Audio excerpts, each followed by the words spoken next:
a veces los columnistas me indican el camino. Otras veces me sugieren antes de la grabación, antes de la presencia de ellos en el programa, me sugieren algún caminito. Pero otras veces no me dicen nada y juegan a una especie de misterio.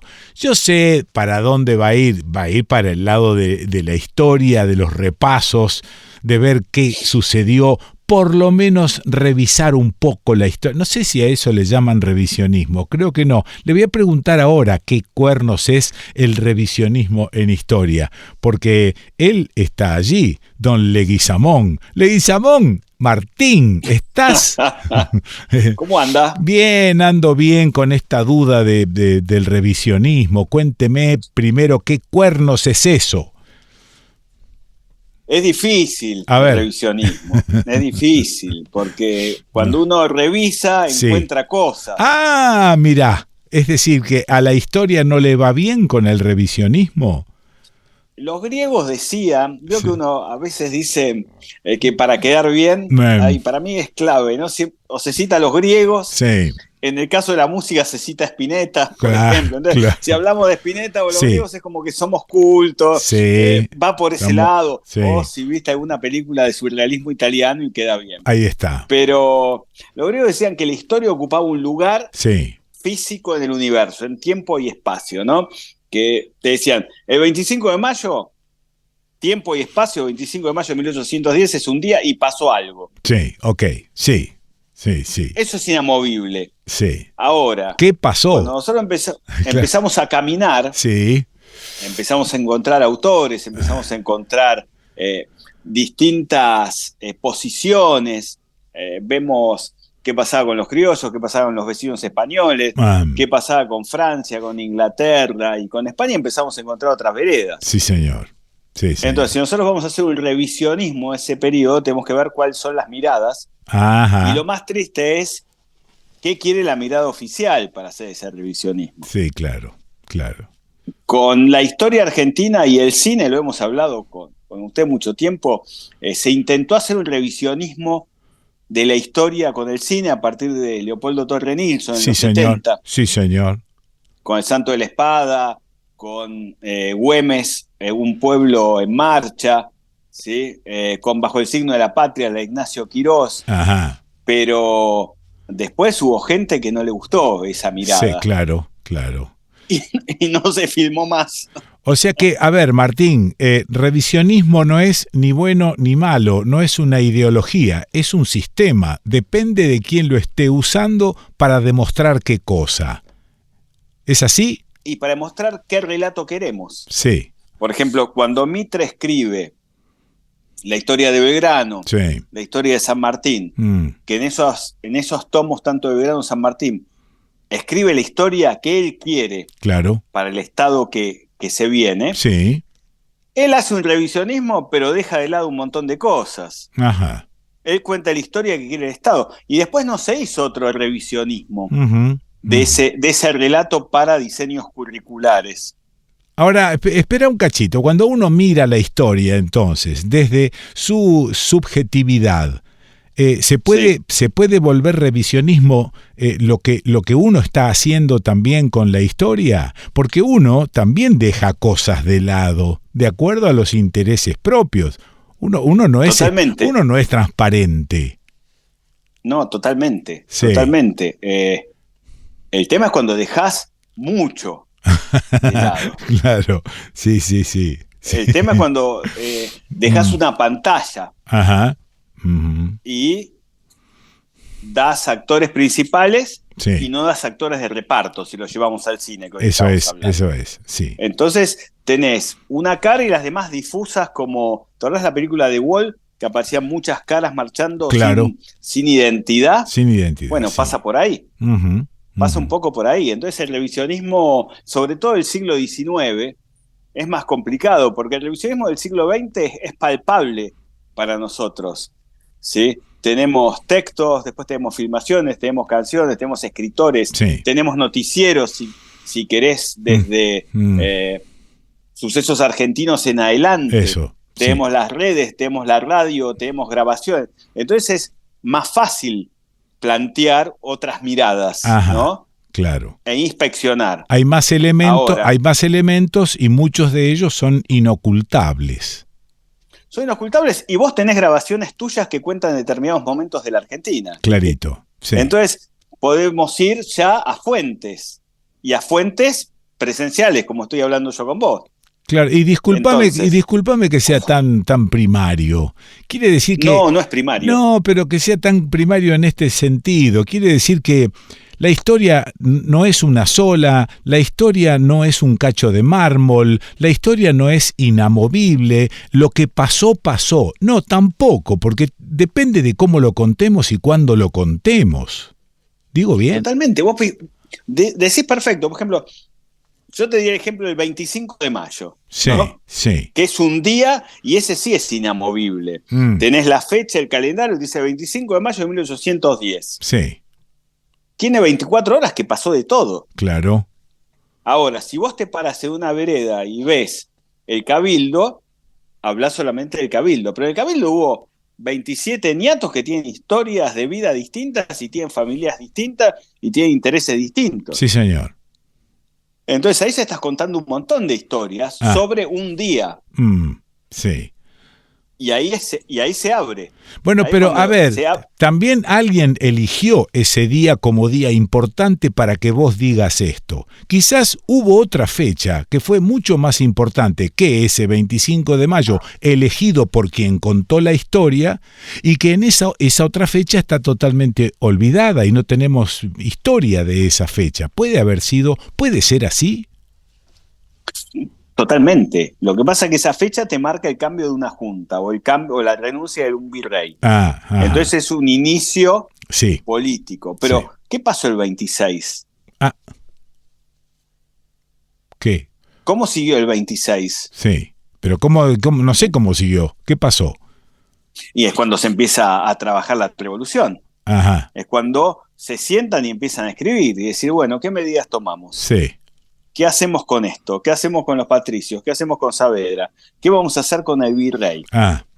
¿Cómo educamos a la ciudadanía? Claro. Porque la ciudadanía va a haber que educarla. Yo a vos te digo, hoy sos súbdito de Fernando VII, mañana ya sos ciudadano. ¿Cómo entiendo eso? Claro. ¿Cómo educo en los valores de ciudadanía a alguien que fue súbdito y tenía intereses comerciales con la corona? Ahora, ¿cuál era la importancia en cuanto a cantidad de gente que entendía esto? Siempre me pareció que era un grupete y que el pueblo, la gente seguía su laburo, su cosa, su rebusque, sus mulas o lo que carajo fuere y no tenía ni idea de lo que estaba pasando. Esto del pueblo quiere saber de qué se trata. ¿Quién se congregó ahí enfrente? ¿Cuántos eran los que entendían de política en ese momento? Bueno, ese es un buen punto porque... Vos fíjate, se hace un censo en Buenos Aires el año anterior, en 1809. Sí. Y hay 44.000 habitantes en Buenos Aires, contando esclavos. Mirá, sí. Y ahí está el dato que vos decís que es importantísimo, porque no hacemos un censo en las provincias. Es en Buenos Aires. Claro. O sea, en Córdoba, ¿qué pasa? En Tucumán, ¿qué pasa? ¿Cómo llega este cambio? Siguen con la vida cotidiana. Sí, hay una noticia de unos rebeldes se levantaron. Está. Pero a su vez, entonces, ¿cómo armamos? A su vez, de esos 44.000 censados en Buenos Aires, ¿cuántos eran los protagonistas de esta cosa y a cuántos les importaba esto? Porque no te olvides que no había medios de comunicación como para ir contándole a todo el mundo lo que pasaba. No. Bueno. Y había diarios que eran oficialistas, el diario que no era oficial, que dependía de España, lo cierran. Y después había pregoneros que decían las noticias para aquellos que no sabían leer. Correcto. Mucha gente tampoco sabía leer. Esto es lo que te iba a decir, había pocos letrados. Pocos. O sea, los letrados eran los que se venían a estudiar a Europa. Eso. Que venían con la idea de la ilustración, que son los que hacen la revolución, que son los criollos. Sí. Por otro lado tenés los funcionarios del rey que tenían sus propios maestros. Ajá. Para sus hijos, y después tenías el Colegio Real de Montserrat, que era para los pudientes que podían pagarlo. Ahí está. Y después, cuando yo terminaba el Colegio de Montserrat, me mandaban a España a estudiar, o a Salamanca, o a Italia, o a Francia, o a donde sea. Claro. Entonces, lo que hace la revolución es ese grupo, esa clase criolla aristocrática que estudió afuera. Eso es. frente a una clase española comercial que habían sido padres de ellos también. Sí. Bueno, nos olvidemos que el padre de Belgrano, Doménico, estaba en contra de las acciones de su hijo. ¿Ves? No estaban para nada de acuerdo. O sea, por ejemplo, en la historia, Belgrano se murió pobre. Ajá. Dio su reloj. Eso es una construcción. Claro. Se muere pobre porque a Belgrano lo deshereda el padre. Ah, si mira. Los hermanos de Belgrano, que eran 10, no tenían ningún problema, y lo salva un hermano. Ah, y el viejo lo deshereda a él por lo que estaba haciendo. Por lo que estaba haciendo y por lo que hizo, y porque no le caía, el padre de Belgrano era muy católico. Sí. Y no le caía bien la vida licenciosa que llevó su hijo. Ah, ahí está. Ok. Eso molestaba. Sí. Ir a pelearse por la revolución y dejar un hijo molestaba. Sí, sí. Haber sido amante de la Perichona le molestaba. Haber tenido a Josefa Escurra y después a Dolores Liendo, una mujer casada, le molestaba. Y encima ser el jefe de los rebeldes con una bandera con una española. Era demasiado. Molesta. Para el viejo Belgrano era demasiado. Lo deshereda. Claro. Por eso se muere pobre. Claro. Si no tenía por qué morirse pobre, si la familia era pudiente y sus hermanos vivían bien. Ajá. Pero esa es otra construcción, sí, que no merece o que no le hicieron revisionismo. Lo construyeron, pobre, dio el reloj y lo vuelven como mártir. Ahí está. No. Ahí está. No, el hermano, porque dice, el hermano le construye la tumba y el hermano tenía plata y él no. Y o los sea otros que, 10 hermanos entonces... Y esto que estás develando en este momento, que para mí es absolutamente original, ¿es revisionismo?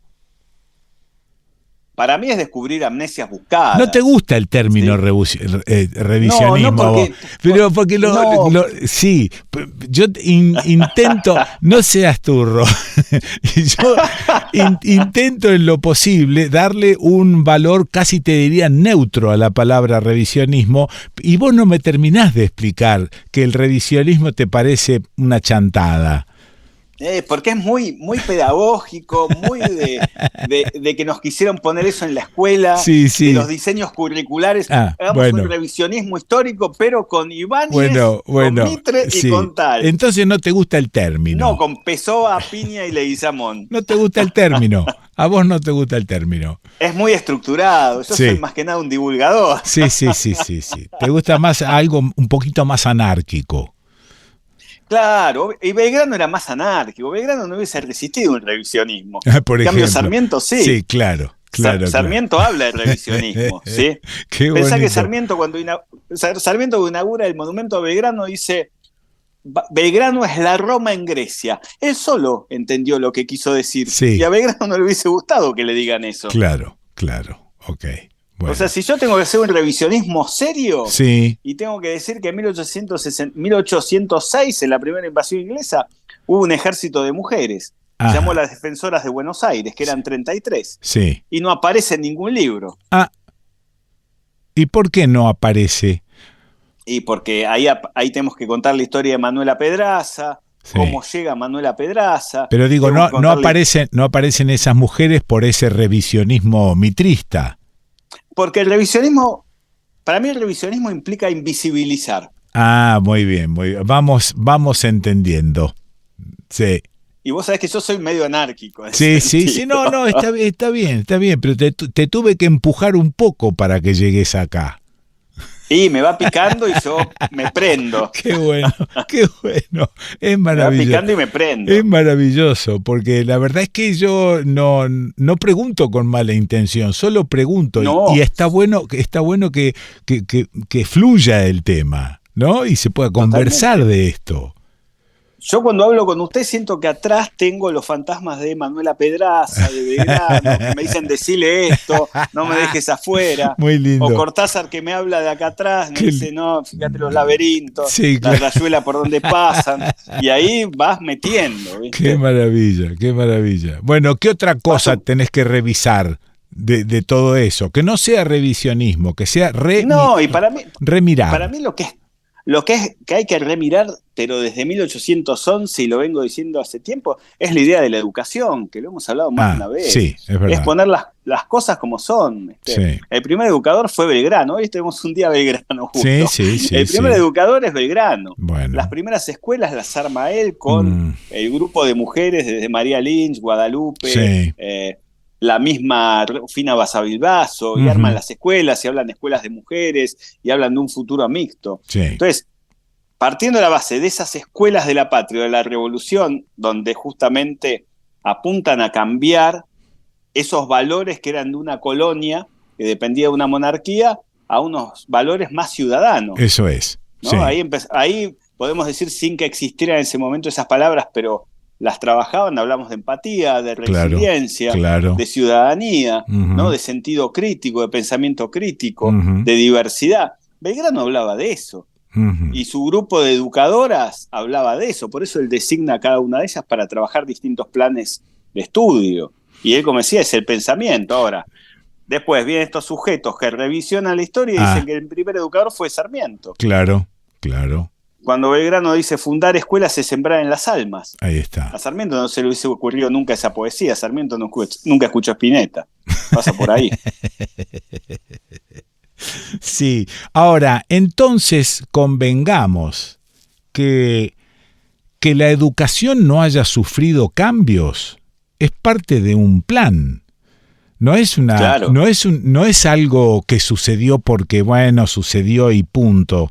Es parte de una planificación, que la educación siga siendo la misma, la historia de Mitre. Exacto. Sí. ¿Y por qué no se... ¿Por qué no se revisó eso, hablando de revisar? Ningún político habló de esto. De la importancia del desarrollo de la educación, pero desde el punto de vista de la investigación de verdad, la develación de incógnitas y poner en tela de juicio la historia de Mitre. Eso se llama aparato ideológico de Estado. Ahí está, sí. Ahí tendríamos que repensar cómo se formó nuestro Estado en 1880. Bueno. Y ahí movés las bases. Muy bien, pero no lo hizo ni el peronismo, no lo hicieron los de la vereda de enfrente, no lo hizo nadie. ¿Qué pasa? ¿Por qué? ¿Por qué no se vulgariza todo esto que estamos conversando? ¿Por qué no se vulgariza en las escuelas? Esto de repensar las cosas, de no comerse las cosas como vienen, de cuestionar, de dudar simplemente. ¿Por qué nadie lo hace? Porque están más preocupados en... vos fijate cuando ver que yo también por eso soy reanárquico, cuando arman los planes de estudio, competencias de los alumnos, habilidades de los alumnos, todas 200.000 palabras que no dicen nada, el alumno debe conocer. No, dale, move la historia, aprende a pensar. Eso. Seguramente. O sea, se lavan de las camisetas hablando de pensamiento crítico. Bueno, utilizar pensamiento crítico para replantear los planes de estudio. Claro. No, porque la innovación, queremos a Finlandia, Argentina. Hay un montón de cosas que hacer antes de ser Finlandia. Pero Martín, Argentina no es Martín, la salida del mármol es atractiva para la adolescencia. Si vos a un adolescente le contás que Belgrano era un mujeriego y que estaba rechazado por el viejo porque el viejo era súper católico, ya le empezás a despertar un interés, y fíjate con qué pavada de relato. No estoy diciendo que todo sea así, pero en el momento en que vos empezás a poner en tela de juicio algo, el adolescente te escucha. Pero claro que si el otro día terminé de dar una clase en la facultad en primer año en periodismo y me dice, quedé indignado con todo lo que me enseñaron en la primaria a partir de lo que me decís vos. Claro. Bueno, hashtag indignación, está muy bueno. Bien, muy bien. O sea que lo tuyo es disruptivo. Netamente disruptivo. Sí. O sea, vamos, como decías vos hace un rato, a mí me interesa sacar el bronce. Sí. Eso Había una vieja canción de Ataque 77 allá por los 80 que para mí es metáfora de esto, que decía: hay una bomba en el colegio, el cuadro de Sarmiento tirado en el suelo. Dice. No dice el de San Martín, el de Belgrano. No. El cuadro de Sarmiento tirado en el suelo. Sí, pasa por ahí, y eso es disruptivo. Claro. Eso es cambiarlo. ¿Entendés? Sí. ¿Por qué cuadro? O esos bustos blancos de yeso que teníamos en el colegio, que te miraban, unas pupilas blancas. Hacelo vivo. Bueno, ponerle un símbolo de la paz, una A de anarquía. Pero debe haber más de un docente que piensa lo mismo que vos. ¿Por qué no lo hacen? Sí, claro que sí. ¿Hay temores? ¿Alguien te amenaza en una escuela, en un instituto, en la escuela secundaria? Un director te dice, no, esto no se dice porque no corresponde. ¿Alguien te amenaza o hay una especie de autocensura generada ya en la educación? Yo no creo que te amenacen, pero hay los docentes básicos tienen esa autocensura. Y uno de los mayores problemas es que, por ejemplo, si mirás la historia nuestra con respecto a la historia política de los últimos años, los ministros de educación, ninguno fue docente. Analistas de sistema, economistas, ingenieros. Claro. Hay escuelas que todo el plan de estudio lo hacen los ingenieros. Sí. Agarra una tiza, sí. agarra un marcador y da clase. Sí. Fíjate lo que es un aula, lo que necesitan. Sí, yo puedo hablar habilidades, puedo hablar de elementos cognitivos. Decime realmente lo que necesita un alumno, preguntáselo a un docente o a una docente. Ajá. ¿Sí? Ajá. O sea, es muy lindo el planito, pero cuando lo pones en práctica fracasa. Que es mi mayor bronca siempre. No, tenemos que elevar la educación cuando era el 2.0 con las computadoras. Bueno, vino la pandemia y se tiró abajo todo eso, se dieron cuenta que no servía. Ajá. ¿Sí? Que volvemos a lo presencial. ¿Sí? Sí. Pasa un poco por ahí. Entonces, más ministros de educación que sean del aula y menos ingenieros, menos economistas, menos analistas de sistema. Sí. ¿Sí? Ok.